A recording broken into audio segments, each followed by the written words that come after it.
ভেঙেছিস, কলসি ভেঙেছিস, তোকে আজ আমি ছাড়বো না। দাঁড়া, এই দাঁড়া দাঁড়া বলছি, পালাবি কোথায়? দাঁড়া বলছি, পালিয়ে যাবি কোথায়? তোকে পেনি। দাঁড়া, কোথায় যাচ্ছিস? কোথায় যাচ্ছিস? দাঁড়া দাঁড়া দাঁড়া। চুমকি, মুন্না তুই? তুই আর বলিস না, ও আমার সব সর্বনাশ করে দিয়েছে। বাবা, বাবা, বাবা কাকে ডাকলো রে? আমাকে? আমার ছেলেও? তোর ছেলে? তুই বিয়ে করেছিস? হ্যাঁ।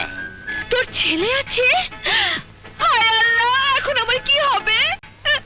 এতদিন পর পেলাম, তাও আবার কি শুনছি? বাবা উনি কাঁদছে কেন? সে তুমি বুঝবে না, যাও তুমি খেলতে যাও। আরে আরে কি হয়েছে, থাম। আচ্ছা তুই কাঁদতে থাক, আমি চললাম। পাগল কোথাকার। এই তুমি কান্দুস কে? কি হয়েছে তোর? আর বলিস না, আমার সব শেষ হয়ে গেছে। এতদিন পর মুন্নাকে পেয়ে আমার ভালোবাসা টকবক করে উঠেছিল, আর তাতেও পানি ঢেলে দিয়েছে। ওই যে ওই ছেলে, ও নাকি মুন্নার ছেলে। তাহলে আমাকে কথাটা বলিসনি কেন? আল্লাহ গো, আমার ডবল সর্বনাশ হয়ে গেল।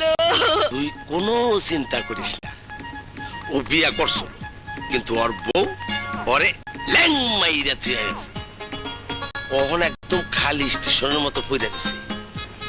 তুই তোর ভালোবাসার রেলগাড়িটা চালাইয়া সোজা স্টেশনের মধ্যে ঢুকে যা, বাস। কোনো সিগন্যাল লাগবো না, গার্ড লাগবো না, বন্যার বুকের মধ্যে সোজা ঢুকে যা। সত্যি বলছিস তো?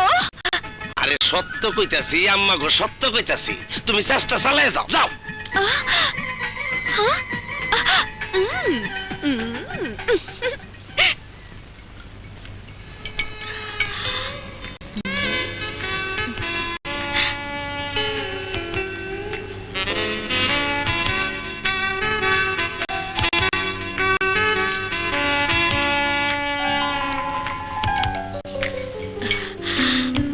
মুন্না, এবার তোর মনে এমন নেশা জাগাবো যাতে আমাকে ছাড়া দুনিয়ার সব ভুলে যাস।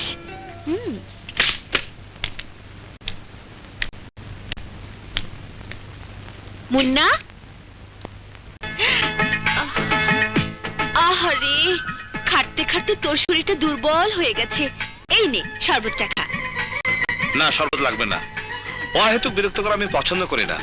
আরে এই মুন্না, কোথায় যাচ্ছিস? শোন, তোর জন্য যত্ন করে আমি নিজে শরবতটা বানিয়ে এনেছি। এটা খেলে এমন শক্তি পাবি যে তোর শরীরে জোয়ানি রক্ত দৌড়াতে শুরু করবে। আহা, বলছি তো আমি খাবো না। আয় চুমকি, আরে আয় চুমকি, ওস্তাদে খাইব না কেন জোর করতেছস? আমারে দে, আমি খাই। কয়দিন ধরে আমার শরীরটা খুব দুর্বল যাইতেছে। আরে না না, এই শরবত তোর জন্য না, তোর ওস্তাদের জন্য স্পেশাল, তাই না? মুন্না, আমি জানি তুই আমাকে দেখতে পারিস না, কিন্তু আজ যদি আমার হাতে শরবত না খাস তাহলে তোর সাথে আমার সারা জীবনের জন্য আরি, বলে দিলাম। আচ্ছা আচ্ছা ঠিক আছে, দে, খাচ্ছি, দে।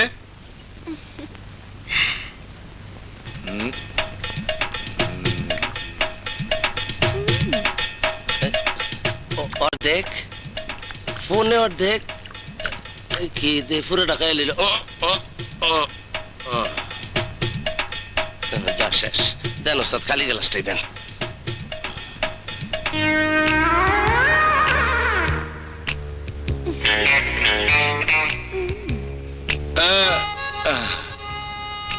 চুমকি, তুই আমাকে কি শরবত